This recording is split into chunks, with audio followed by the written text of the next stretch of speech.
Hey guys, tonight we begin a slow walk through the shadowed corridors of Imperial history. The kind of walk where you don't hurry because the air smells of incense and old dust and the walls seem to breathe with secrets. You're about to hear a story that stretches back to the earliest days of the Emperor himself, the hidden wars, the silent bargains and the truths carefully folded away so that most citizens of the Imperium will never know them. And yes, I'll say it, you definitely wouldn't survive this war yourself. Not because of bolter fire or xenos invasions, but because the paperwork alone would crush you flat. Joke number one, softly whispered. So, before you get comfortable, take a moment to like the video and subscribe, but only if you genuinely enjoy what I do here. And while you're at it, tell me in the comments where you're watching from and what time it is for you right now. Now dim the lights, maybe turn on a fan for that soft background hum, and let's ease into tonight's journey together. You're standing at the edge of old Terra, long before it became the fortress world we picture now. Imagine it not as shining marble palaces or grim Gothic towers, but as a scarred planet, struggling to recover from millennia of darkness. The historical fact comes first. Before the Great Crusade, the Emperor fought his unification wars on Terra. These weren't glamorous battles of fleets across the stars. They were brutal, slow struggles to unite the squabbling techno-barbarian states of Earth under one banner. Whole continents were divided between petty warlords, each claiming divine right to rule. And here's the odd detail. Some of these warlords rode into battle not with tanks or jet fighters, but with genetically modified ostriches. Yes, actual feathered sprinting birds taller than men, fitted with crude armor plates. Picture that. The future God Emperor of mankind looking down at an enemy commander astride a furious ostrich. Joke number two. The scholarly debate still flickers even 10,000 years later. Was the Emperor's war purely about unification, or was it about control? Some historians whisper he destroyed cultures not because they resisted, but because they carried truths he did not want preserved. Did he unify Terra to save humanity, or to erase inconvenient versions of it? The question lingers unanswered, heavier than a Titan's footfall. You walk slowly across an ash-choked battlefield. The wind howls across rusted tanks and broken towers. You picture the Emperor himself, taller than any warrior, his armor gleaming gold, leading his proto-Legions of genetically crafted warriors into the fray. He is not yet the distant god of the Imperium, but something closer, a commander, a tactician, a presence so overwhelming that entire armies laid down weapons rather than face his gaze. Another fact rises in the haze. During these unification wars, the Emperor secretly began experimenting with the Primarch Project. While Terra bled and burned, in hidden vaults, he labored over the genetic templates that would become his 20 demigod sons. Most citizens of the Imperium never learn this overlap, that war and science were twin fronts, fought in parallel. The odd, almost comedic side note? The Emperor's early prototypes weren't always perfect. Some records hint at test batches of warriors with mismatched limbs or uncontrollable laughter fits. Imagine a would-be super soldier bursting into giggles every time he picked up a sword. Joke number three. The scholarly voices argue quietly. Was it wise for the Emperor to create Primarchs while still drenched in Terra's wars? Some claim he risked too much, creating new beings while old enemies still marched. Others argue it was the only way, victory through vision, building the future even while fighting the present. You lean against the ruins, letting the dust sting your eyes, the wind fill your ears. The scene is harsh, but in this telling, it softens. The unification wars become less about blood and more about rhythm. Footsteps across ash, the hum of ancient machines, the low chant of warriors calling out his name, and then a stray fact from Earth's forgotten past drifts in. In medieval Europe, kings once argued over whether tomatoes were poisonous. Some refused to eat them, declaring them cursed fruits. You smile faintly. On Terra, during the Unification, priests probably argued the same about potatoes. The wind hums. The Emperor's secret war stretches out before you, not just a clash of weapons, but of truths hidden, futures seeded, and mysteries whispered beneath the roar of thunder. And tonight, you are only beginning that slow walk. The battlefield dust settles behind you, and now the sound changes. Instead of marching boots and howling winds, you hear something quieter. Murmurs, bargains whispered in candlelit halls. Not all of the Emperor's victories were won with bolters and blades. Some came from secrets whispered, hands shaken, promises sealed in shadows. The historical fact sets the stage. During and after the Unification Wars, the Emperor struck alliances with surviving factions of Terra. Not all were destroyed, some were absorbed. Scientists, engineers, and remnants of old technocracies were offered survival in exchange for service. The Emperor gathered not just soldiers, but knowledge. His war was as much about archives as it was about armies, and the odd little detail. Some treaties were signed with wax seals made of chocolate. Records suggest one faction lacked sealing wax but improvised with hardened sweets. Imagine the Emperor's generals solemnly pressing a crest into chocolate and trying not to lick it afterward. Joke number 1. You walk slowly through a ruined palace where these bargains may have taken place. The walls are cracked, but faint mosaics remain. Men bowing before a figure in gold, machines gifted, scrolls exchanged. The scent of oil lingers, as if the deals were oiled as much as the machines themselves. The scholarly debate rises in these halls. Did the Emperor preserve knowledge for humanity, or hoard it to control humanity? Some argue his hidden vaults held treasures that could have lifted all of Terra.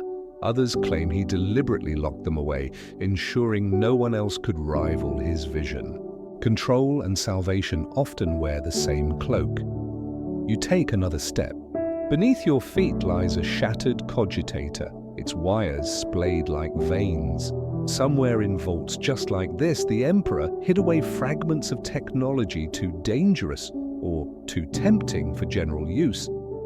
Another fact burns here. The Emperor deliberately erased records of certain weapons and sciences from the public eye. Some were biological horrors, some were artificial intelligences, some were things we cannot even name, only imagine. This secret war was not just against warlords, but against the past itself. And the odd, almost comedic rumor? One of these forbidden vaults supposedly contains nothing but an ancient arcade machine from old Earth, complete with glowing buttons. Picture a line of grim priests taking turns at Pac-Man, reverently declaring each high score a holy victory. Joke number 2. The scholars argue endlessly. Should the Emperor have shared these technologies to rebuild faster, or was his secrecy the only thing preventing disaster? The question remains a low hum in the background of Imperial history, unresolved but never silenced. You move deeper. The halls of bargains blur into corridors of shadows. Here, you sense another layer of war, not just armies or treaties, but spies, assassins, and secret campaigns. The fact sharpens.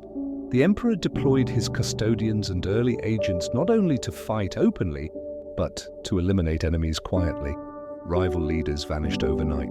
Vaults of forbidden lore mysteriously burned. Historians call them silent campaigns, victories that left no trace but ash and the odd, faintly ridiculous anecdote. One rival warlord was reportedly terrified of clowns. It's said an Emperor's agent exploited this fear, sneaking into his camp wearing crude grease paint. The warlord fainted on the spot, and his troops surrendered. Imagine history turning on a clown's red nose. Joke number 3. The debate flows again, steady as candlelight. Do such tactics dishonor the Emperor's vision, or do they prove his brilliance? Some call it ruthless, others call it pragmatic. Perhaps the truth is both, honor and necessity intertwined like gears. You lean against a broken pillar. The silence here is heavy but not frightening, more like the quiet hum of secrets too old to wake. The air tastes of iron, dust, and something else, anticipation. As if the walls themselves know what's hidden inside them. And then, from memory, another odd fact. In medieval courts of Earth, some kings employed whisperers, servants whose job was only to repeat secrets into the king's ear all day long. You smile faintly. On Terra, you imagine the Emperor with one muttering, "Yes, my lord, Forge World number 217 still insists Burgundy is holier than crimson." The dust shifts. The bargains, the vaults, the silent campaigns, they weave together into a picture of the Emperor's secret war. It was never just about uniting Terra. It was about reshaping humanity by deciding which knowledge survived, which truths were erased, and which lies became history. The hum grows lower, softer, steady as a heartbeat. You breathe with it, slower now, sliding into the rhythm of secrets. Not shouted, not sung, only whispered, like lullabies of power, meant never to be spoken aloud. The halls of secrets fade behind you, and the sound shifts again. No more whispered treaties, no more silent bargains. Now you hear the echo of marching feet, measured, heavy, inhumanly precise. This is the place where the Emperor's dream began to take a new shape. Armies, not of volunteers or conscripts, but of men crafted to his design. The historical fact that anchors this chapter: before the Great Crusade truly began, the Emperor fielded proto-Legions on Terra, early space marines, test batches of warriors engineered from the genetic work that would later become the Primarchs. These were the Thunder Warriors, towering giants in crude but terrifying armor, bred for a single purpose: to crush the enemies of unification with unmatched brutality. They won him Terra, but at a cost, and the odd, strangely amusing detail? Thunder Warriors were notoriously unstable. Many suffered sudden fits of rage, collapsing mid-battle or turning on allies in confusion. Rumors even suggest some would randomly break into songs, deep, gravelly choirs of nonsense war chants. Imagine pausing mid-siege because your super soldiers have decided it's karaoke night. Joke number one. You step into a ruined coliseum where echoes of those early battles seem to linger. Broken banners hang from cracked stone. The air smells of rust and ozone, as if the past still hums in the dust. The scholarly debate still burns. Were the Thunder Warriors a triumph or a mistake? Some argue they were necessary, brutal tools forged for a brutal age. Others whisper they were expendable, deliberately designed to burn out so the Emperor could replace them with something better. Did he ever intend them to survive the wars they won? The question cuts deeper than a chain's word, unanswered. You walk slowly, and the sound shifts again, not marching now but softer, like flowing silk. Figures in gold emerge in your mind's eye. The Emperor's custodians, his personal guardians, created not as expendable soldiers, but as companions, bodyguards, reflections of his will. Unlike the proto-Legions, each custodian was unique, crafted with precision, trained not only in war but in philosophy, history, and even humor. The fact here, custodians were never mass-produced. Each was handcrafted, elevated to near perfection. While the proto-Legions shattered walls, the custodians whispered counsel, cut down assassins, and shielded the Emperor with a loyalty so pure it seemed unbreakable. And the odd little detail. Some records hint that early custodians were required to learn musical instruments as part of their training, to balance the soul. Imagine a golden armored giant gently strumming a harp the size of a tank. Joke number 2. The scholars argue, did the Emperor trust the Custodians more than he ever trusted his later sons, the Primarchs? Some claim yes, that they were his true companions. Others argue he loved the Primarchs more, but trusted them less. A paradox wrapped in golden armor, debated endlessly in candlelit halls. The air shifts once more. You feel a cold breath, faint as frost. Not all of the Emperor's secret war was fought in flesh and steel. Some was fought in whispers beyond the veil, the warp. The fact rises like a shadow. Even in the Unification Wars, the Emperor battled not just men, but demons, psychic horrors bleeding through the immaterium. He fielded psykers in secret campaigns using powers he tightly controlled, for he alone understood the dangers of the warp. Most Terrans never even knew such battles were being fought. And the odd, absurd rumor? One battle supposedly ended when a daemon was distracted by the sight of a mirror. The creature apparently spent hours admiring itself before vanishing back into the warp. Imagine humanity saved by interdimensional narcissism. Joke number 3. The debate hums louder. Was the Emperor right to conceal the warp from humanity, teaching only fragments, or did his secrecy doom mankind to ignorance? Some say he protected us from truths too terrible. Others whisper he left us defenseless by keeping us blind. The tension hums like static, unresolved. You breathe slowly. The Colosseum fades into a battlefield haze, thunder warriors singing nonsense chants, custodians strumming harps, demons admiring mirrors. The details sound absurd, but beneath them beats a rhythm steady and heavy, like the Emperor himself stepping through history, each footfall shaking terror. And then another memory drifts in from old Earth. Medieval knights once held tournaments where the loser had to wear a chicken on his helmet as humiliation. You smile faintly. On Terra, during the Unification, Thunder Warriors would probably just eat the chicken raw and keep fighting. The hum steadies, softer now. The proto-Legions, the Golden Custodians, the whispered battles in the warp, they were all pieces of the Emperor's secret war. You feel it settle around you. Heavy but soothing, like a lullaby, sung by armies and echoed through time. The air changes as you leave behind the echoes of proto-Legions and Golden Custodians. Now the sound is quieter still, like footsteps in a long, empty hallway. This is the part of the Emperor's secret war where swords and bolters mattered less than words, where empires were bound or broken by the art of diplomacy. The historical fact settles first.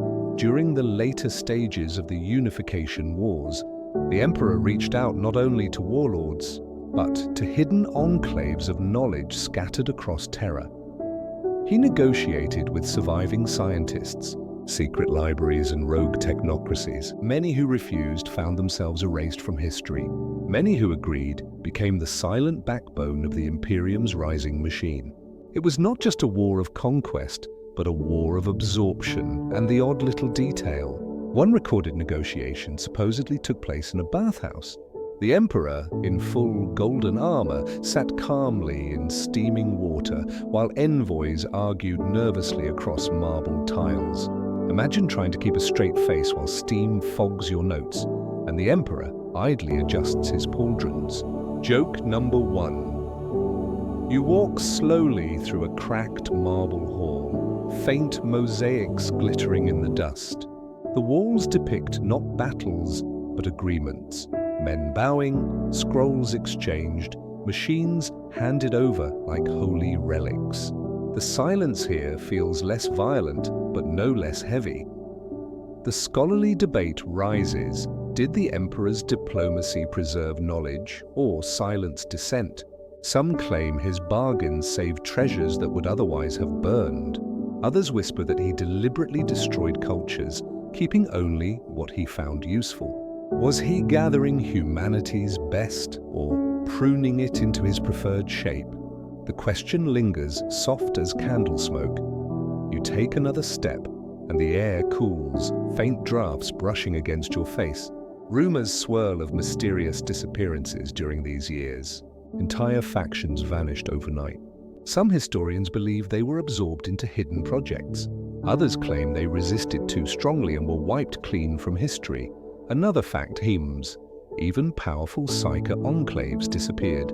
The Emperor knew the dangers of uncontrolled Psykers long before the Imperium declared them sanctioned or unsanctioned. Many of those who vanished may have been folded into secret research or quietly eliminated before they could rival his vision. And the odd rumor, one enclave of Psykers supposedly specialized in reading the thoughts of animals. Legend claims the Emperor visited them only once, then left shaking his head. Perhaps humanity didn't need to know what the neighborhood pigeons were really thinking. Joke number 2. The debate sharpens, did the Emperor destroy these Psykers to protect humanity, or because he feared rivals with gifts too close to his own? Some claim he had no choice. Others argue he was guarding his monopoly on power. The truth lies buried, like most of his secrets. The corridor opens now into a vast chamber, humming with strange light. The floor is carved with complex patterns, glowing faintly, like circuitry beneath stone. You realize this is where whispers of something greater began, the Webway Project. The fact blooms. Long before the Imperium rose in full, the Emperor began building his hidden gateway into the Webway, an ancient network used by the Eldar to travel the stars without touching the warp. To succeed, he would free humanity from demons, chaos, and the storms that plagued the void. It was his most ambitious secret war, fought not with armies but with mathematics, psychic force, and stone. And the odd little story? Early construction workers on the Imperial Webway reportedly complained that the tunnels smelled funny. Imagine writing a complaint form that says, "Smells like burning electricity mixed with old cheese." Joke number 3. The scholars argue endlessly, was the Webway Project humanity's salvation or hubris? Some insist it could have freed us from chaos forever. Others say it was doomed, a theft of Eldar secrets destined to fail. Even now, in whispers, they argue whether the Emperor's greatest dream was also his greatest mistake. You breathe slowly, letting the hum of the chamber wash over you. It isn't loud, it's steady, deep, almost like the heartbeat of the planet itself. The patterns on the floor seem to shift when you blink, glowing softly like fireflies. It is both soothing and unnerving, like staring too long at the ocean. And then, from the dust of Earth's own past, another curious fact drifts in. Medieval engineers once tried to build perpetual motion machines, convinced they could defy nature itself. They failed, of course, but you can't help imagining a medieval knight proudly announcing, "Behold, a wheel that spins forever," while it squeaks to a stop. On Terra, the Emperor may have smiled at the same naivety. The light dims, the hum softens, and you stand quietly in the half-darkness. Diplomacy, disappearances, and the first whispers of the Webway, they all blend together here, not as battles, but as currents pulling humanity into the future. The Emperor's secret war was not always loud. Sometimes it whispered, and those whispers even now feel like lullabies humming through stone. The chamber of the Webway fades, its humming light sinking back into silence. Now you hear something different, clanking, echoing, steady as a drumbeat. Ahead, the air smells of hot iron and incense.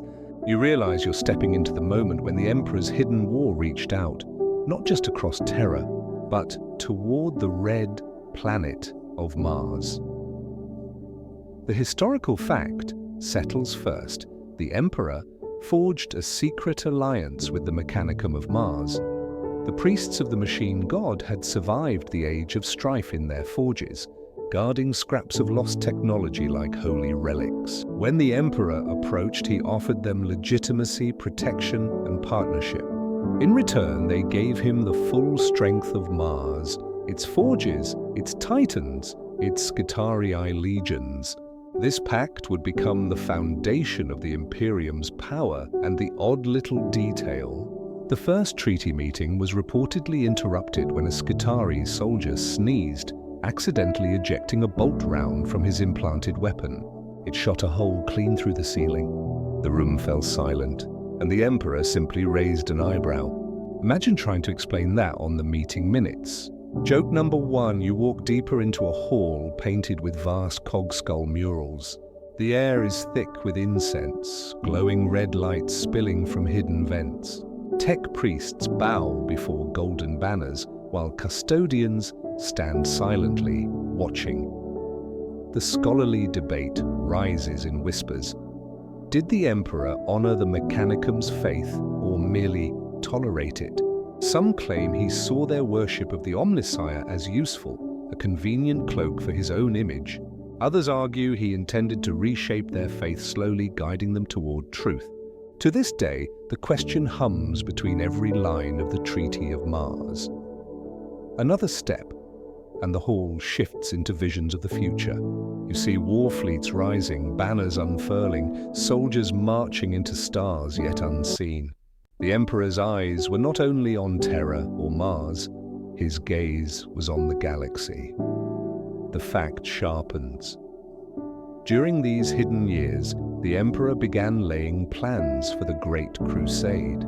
He drafted maps of star systems, prepared fleets, and seeded propaganda that would inspire billions. By the time the first fleets launched, the war had already been fought in his mind. And the odd rumor. Early drafts of the Crusade banners supposedly included a smiling sun with sunglasses. A design committee quickly vetoed it, but somewhere in the archives a sketch still exists. Imagine the Custodians trying not to laugh at banners of Cool Sun Imperium. Joke number 2. The debate deepens. Did the Emperor truly believe the galaxy could be united by reason? Or did he always know it would take fire and blood? Some scholars paint him as an idealist betrayed by reality. Others argue he was pragmatic from the start, using the promise of peace to mask the inevitability of conquest. The argument smolders like a forge, never cooling. The hall narrows again, and the light dims. The clanking echoes shift to a softer sound, whispers of sacrifice. You realize that much of the Emperor's hidden war was built not only on alliances and plans, but on what he was willing to give up. The fact flickers. To create the Primarchs, to prepare the crusade and to build the Webway, the Emperor made sacrifices. Some were personal, forsaking connections, abandoning allies. Others were vast, allowing whole cultures to vanish in silence. These were not losses recorded in ledgers, but deliberate choices erased from history. And the odd, almost comedic anecdote? One record suggests the Emperor once sacrificed his favorite chair during a lab fire. Custodians carried him out, but the chair burned. For months afterward, adepts whispered about the sacred seat of lost comfort. Joke number 3. The debate lingers, heavier now. Do sacrifices make the Emperor noble or ruthless? Some say he bore the burden of impossible choices for humanity's sake. Others whisper he was willing to sacrifice anything and anyone except himself. The truth lies buried in flame, unspoken. You breathe slowly. The air is thick with incense and iron, but the rhythm beneath it is soft, steady, soothing.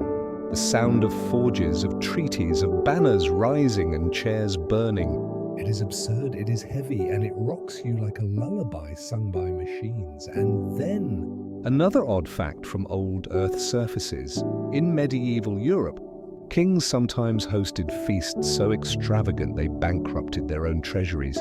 Imagine a banquet where the food arrives on golden carts and the next day, the kingdom collapses. On Terra, the Emperor may have nodded, already calculating the hidden cost. The light flickers, the hum steadies, and the hall of Mars and memory fades behind you. Alliances, crusades, and sacrifices, they are no longer history.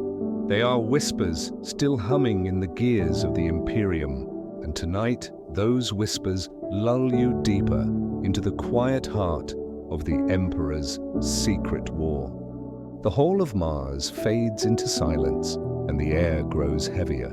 The lights dim, the hum slows, and you realize you're walking into a place where history is not carved in stone, but in erasures. The Emperor's secret war was never flawless. Hidden in its foundations are failures, catastrophes, and truths so carefully scrubbed away that only whispers remain. The historical fact that settles first.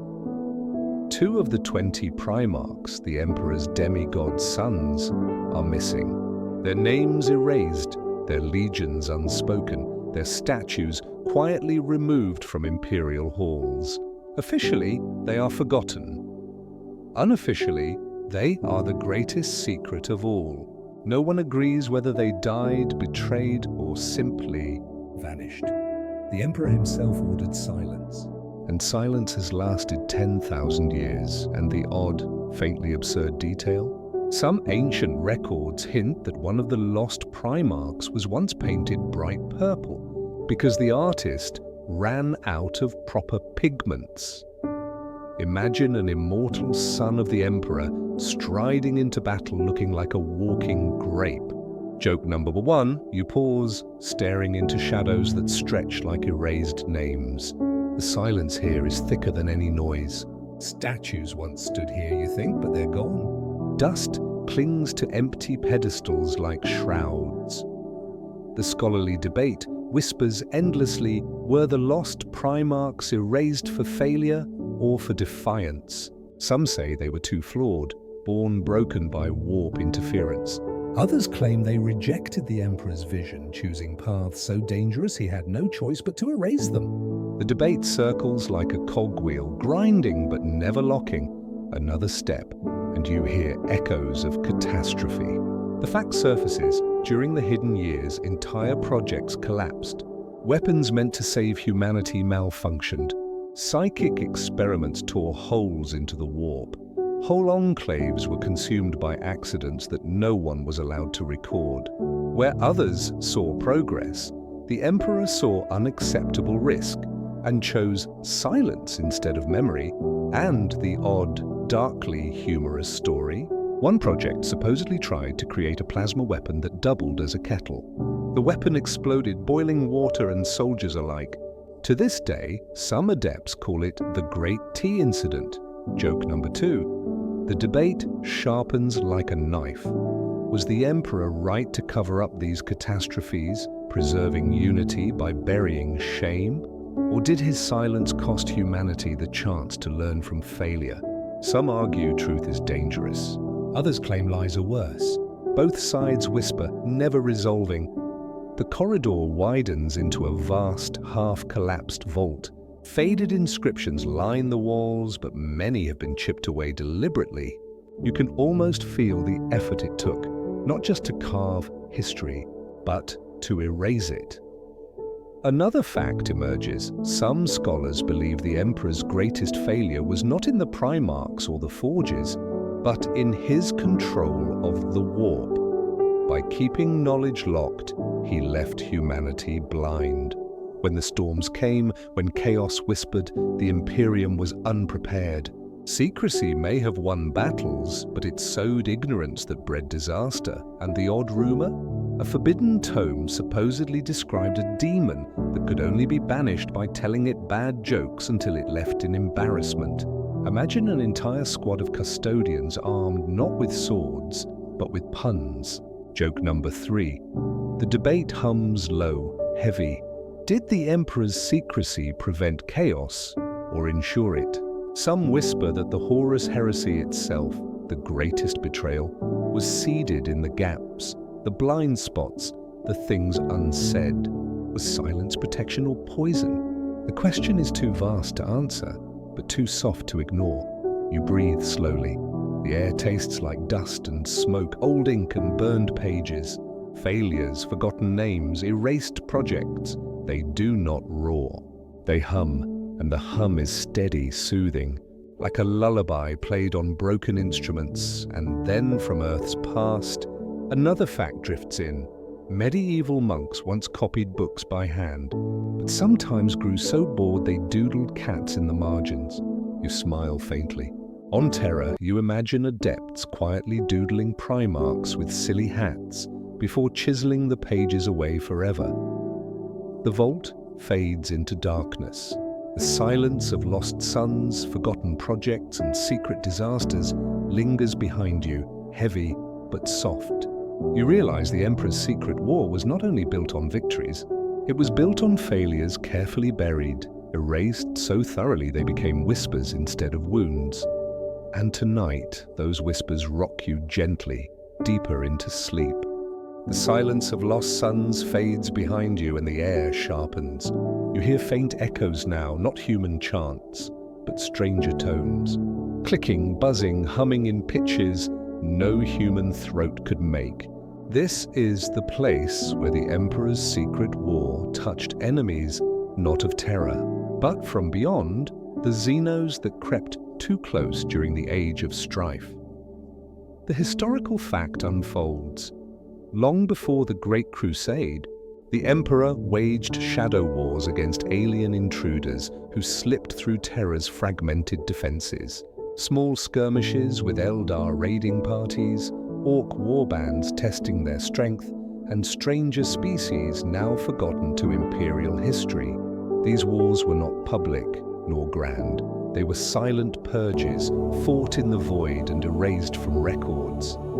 And the odd little detail? One early orc warband reportedly mistook the Himalayas for a fortress built just to annoy them. They attempted to climb the mountain with wagons strapped together. Needless to say, they did not succeed. Imagine an orc warlord shouting, "The mountain's looking at me funny." Joke number 1. You walk along a cracked causeway overlooking a star map etched into the floor. Half the stars are dim, the others glowing faintly, like fireflies trapped in obsidian. These are the campaigns no one was meant to remember. The scholarly debate hums. Why did the Emperor keep these xenos wars secret? Some say he wanted Terra to believe only in unity, not in threats from beyond. Others argue he feared that early knowledge of alien empires would break human morale before the crusade even began. Was silence kindness or control? The sound shifts again, now a faint humming of alien machinery. The fact sharpens. The Emperor's Custodians fought in these shadow wars, boarding alien craft and silencing enemies before they reached Earth. Some reports speak of whole ships vanishing without record, their crews never knowing who struck them. Terra slept in ignorance while battles were fought in its name. And, the odd rumor, one alien species supposedly resembled floating jellyfish that communicated entirely through smell. Custodians had to endure the stench of burnt cabbage for weeks while fighting them. Imagine warriors of gold sighing, "At least it's not fish this time." Joke number 2. The debate grows sharper. Was it wise for the Emperor to keep humanity blind to aliens until the Crusade? Some scholars say yes, it kept the dream of unity pure. Others argue it was deception, leaving billions unprepared for the grim reality of the galaxy. Silence again, both shield and shackle. The causeway widens into a dome of fractured glass, through which you see stars, distant, silent, watching. And in their silence, you feel the weight of another truth. The fact emerges. The Emperor did not merely fight aliens, he studied them. In hidden vaults, fragments of xenos technology were stored, dissected, copied, or destroyed. He sought to understand not only how to destroy alien civilizations, but how to surpass them. Humanity's ascension was built not just on human genius, but on dissected corpses of alien dreams. And the odd, slightly absurd anecdote? One piece of alien tech was reportedly nothing more than a box that endlessly dispensed noodles. Priests argued for months whether it was a holy relic or just a snack dispenser. Joke number 3. The debate lingers. Was the Emperor's study of xenos pragmatic or hypocritical? He forbade worship of alien things, yet used their fragments to strengthen his own plans. Some scholars whisper that even the Mechanicum bent rules to study alien cogs in the name of the Omnissiah. Hypocrisy or necessity? The question hums like a quiet engine. You breathe slowly. The dome hums with starfire, and the odd scents of alien wars seem to linger. Burnt cabbage, strange metals, incense masking both. The absurdities soften the sharp edges, turning horror into lullaby. And then another drift from old Earth's past. In medieval Europe, sailors once believed sea monsters were just enormous catfish. Maps mark the oceans with drawings of angry whiskers. You smile faintly. On Terra, you imagine adepts sketching orcs with long cattails just to amuse themselves. The dome darkens, the star map dims, and silence settles again. Shadow wars, alien corpses, forgotten laughter, they are no longer battles. They are whispers woven into the Emperor's hidden war. And tonight, those whispers breathe around you, soft as starlight, steady as sleep. The dome of alien stars fades behind you, and the air grows sharper, colder. You begin to hear the faint scrape of quills on parchment, the click of hidden locks, the hush of voices speaking too softly to be overheard. This is where the Emperor's secret war shifts again, from battles and forges to shadows and whispers, the place where swords mattered less than silence, and where his first true network of spies began to stir. The historical fact emerges long before the Inquisition was founded. The Emperor commanded a vast web of agents and assassins. Custodians could protect his person, but they could not watch every corner of Terra or beyond. So he built networks of informants, covert operatives and killers trained to silence threats before they grew. These proto-organizations were the blueprint for what would later become the Officio Assassinorum and, eventually, the Inquisition. And the odd little detail. One report suggests that some of these early spies used trained cats as messengers. Tiny scrolls were tied to collars and the cats released into cities.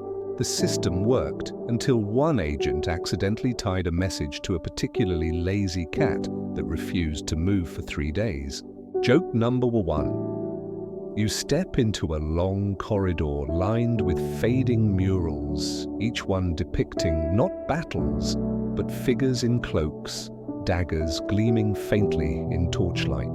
The silence here is thicker, like cloth draped over a cage. The scholarly debate hums through the silence.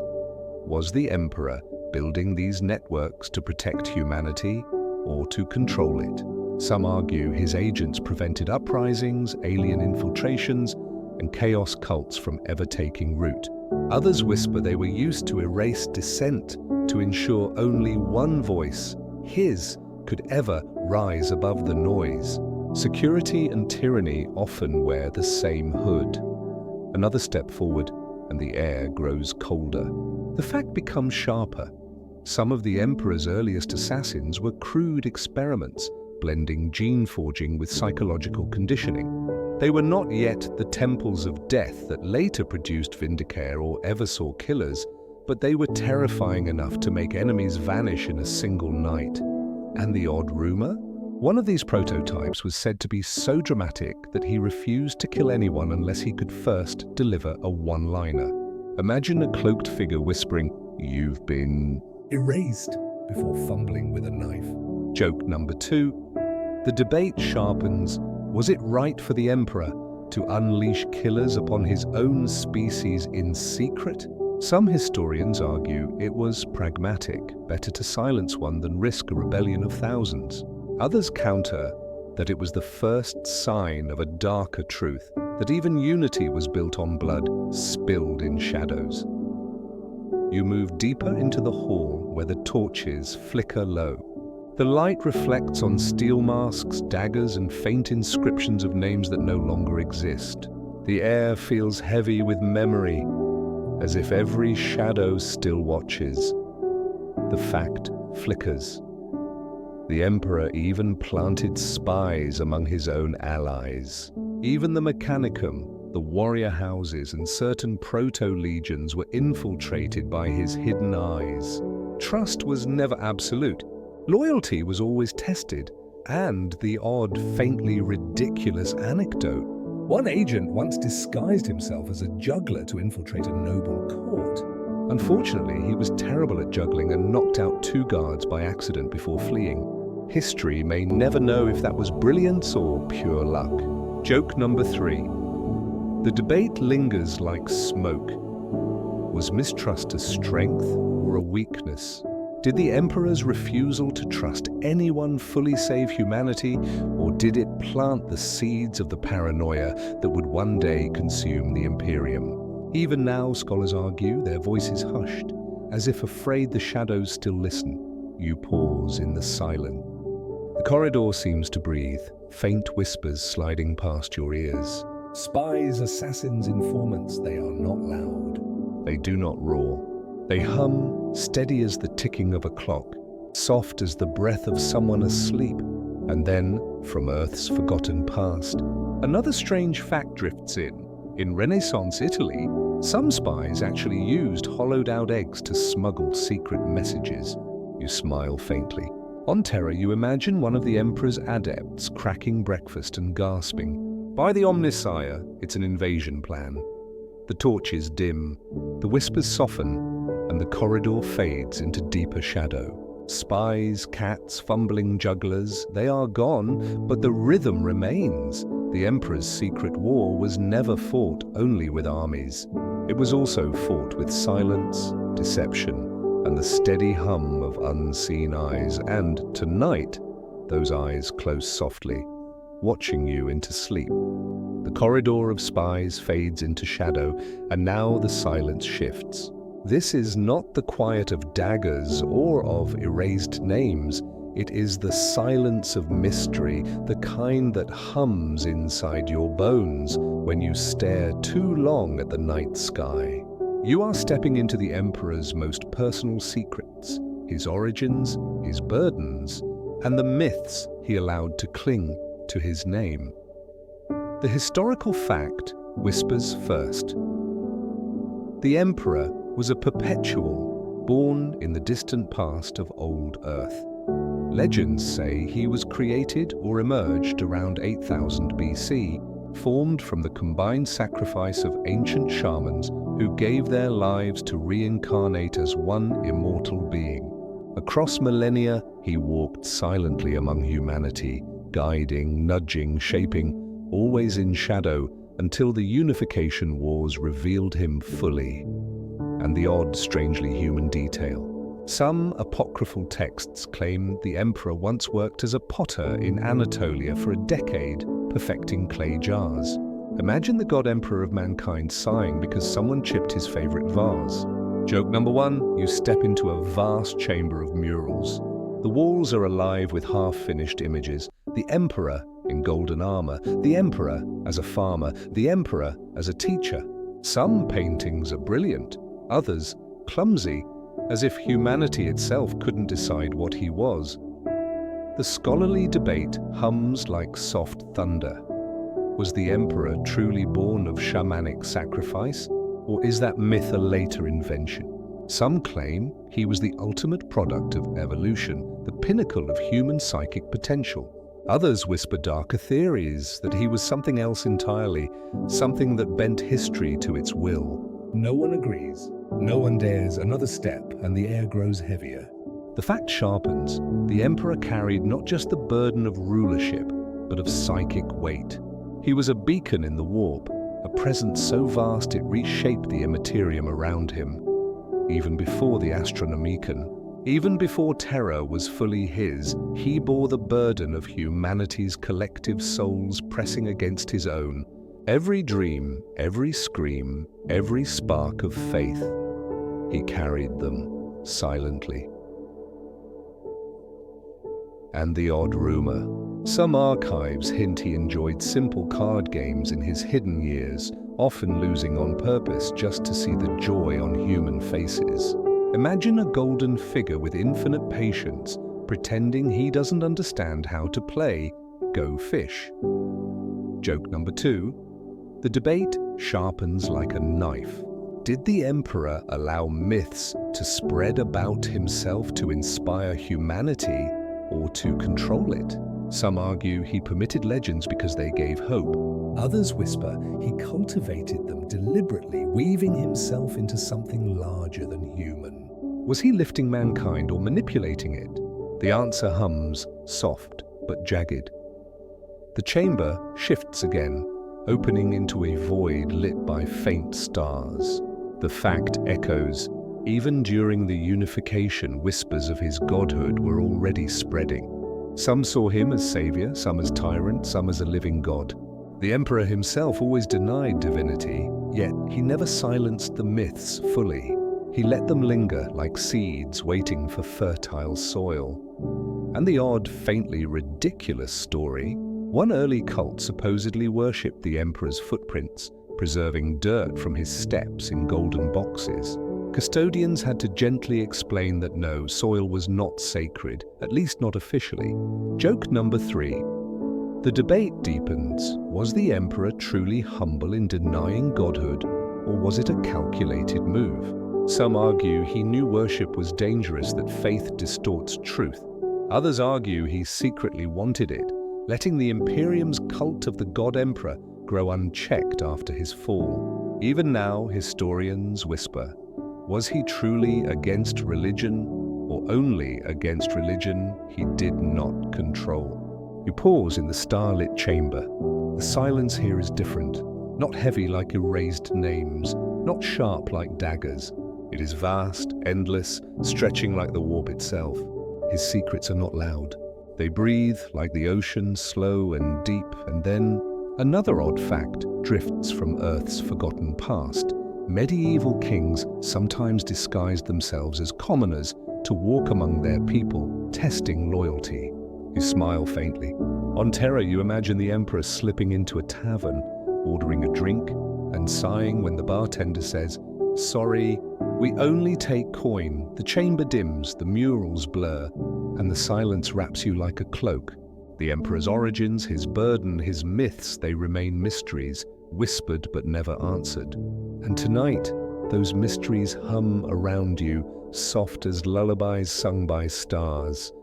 The chamber of myths dissolves, and now the air grows warmer, softer. The echoes of battles, bargains, and betrayals are behind you. Ahead lies something quieter. The Emperor's final preparations before the Great Crusade, his last secret labors, his dreams for humanity's future. This is the closing of his hidden war, where silence becomes the loudest weapon of all. The historical fact rises first. Before the fleets of the Great Crusade ever launched, the Emperor crafted the Imperial Truth. It was more than a doctrine, it was a vision, a galaxy united not by gods or superstition, but by reason, science, and human will. He knew the future would be written not only with swords, but with belief. And so he seeded it quietly, teaching, preaching, whispering into the ears of generals and scholars alike. And the odd, almost tender detail. Records suggest he once gave a lecture on mathematics to a room full of students, then erased their memory afterward. The surviving notes show nothing but doodles of triangles and smiling suns.